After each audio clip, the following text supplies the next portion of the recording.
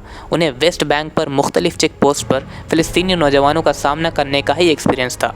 Matthew's अपनी उसी booklet में आगे एक इजरायली सोल्जर को यूं कोट करते हैं, पिछले 6 सालों में मुझे सिर्फ 1 हफ्ते के लिए ट्रेनिंग मिली है। हम जैसे ही यहाँ पहुँचे हमें पास के एक शिया गांव को सीज़ करने का ऑर्डर आ गया। पिछले 6 सालों से हम वेस्ट बैंक में सिर्फ बेवकूफ़ों की तरह पुलिसिंग कर रहे हैं या तो चेक पोस्ट पर फ़िलिस्तीनी बच्चों का सामना कर रहे हैं। उसी का ये नतीजा हुआ कि हम हरगिज़ हिज़्बुल्लाह का मुकाबला करने के लिए रेडी नहीं थे। सिर्फ इतना ही नहीं बल्कि अपने उसी बुकलेट के लास्ट पैराग्राफ में मैथ्यूज़ कन्फेस करते हैं कि इजराइल की इस हार में अमेरिका के लिए बहुत सारे सबक हैं।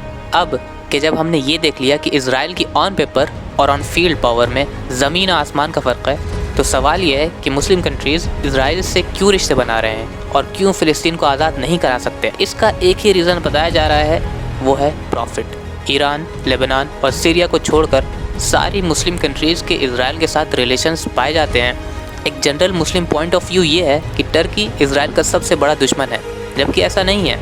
ऑफिशियल रिपोर्ट्स के अकॉर्डिंग टर्की इजराइल का 6th लार्जेस्ट एक्सपोर्ट डेस्टिनेशन है और इनके बीच high tech defence equipments, chemicals और ऑयल जैसे गुड्स का अच्छा खासा ट्रेड होता है।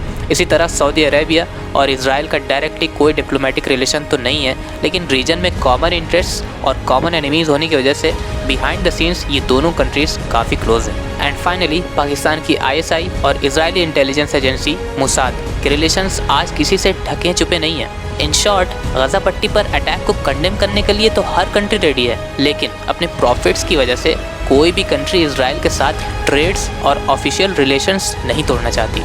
यही वजह है कि कमज़ोर होने के बावजूद इजराइल को किसी भी मुस्लिम कंट्री से डर नहीं लगता। हाँ, अगर इजराइल को किसी से डर लगता है तो वो है ईरान। पिछले 40 सालों में ईरान ने इजराइल को चैन की नींद नहीं सोने दिया है और यही वजह है कि इजरायली ऑफिशियल्स ईरान से इतना खौफज़दा रहते हैं। What's the greatest threat right now that Israel faces? Iran. You want the 3 threats? Give me the 3 threats. Iran, Iran, Iran.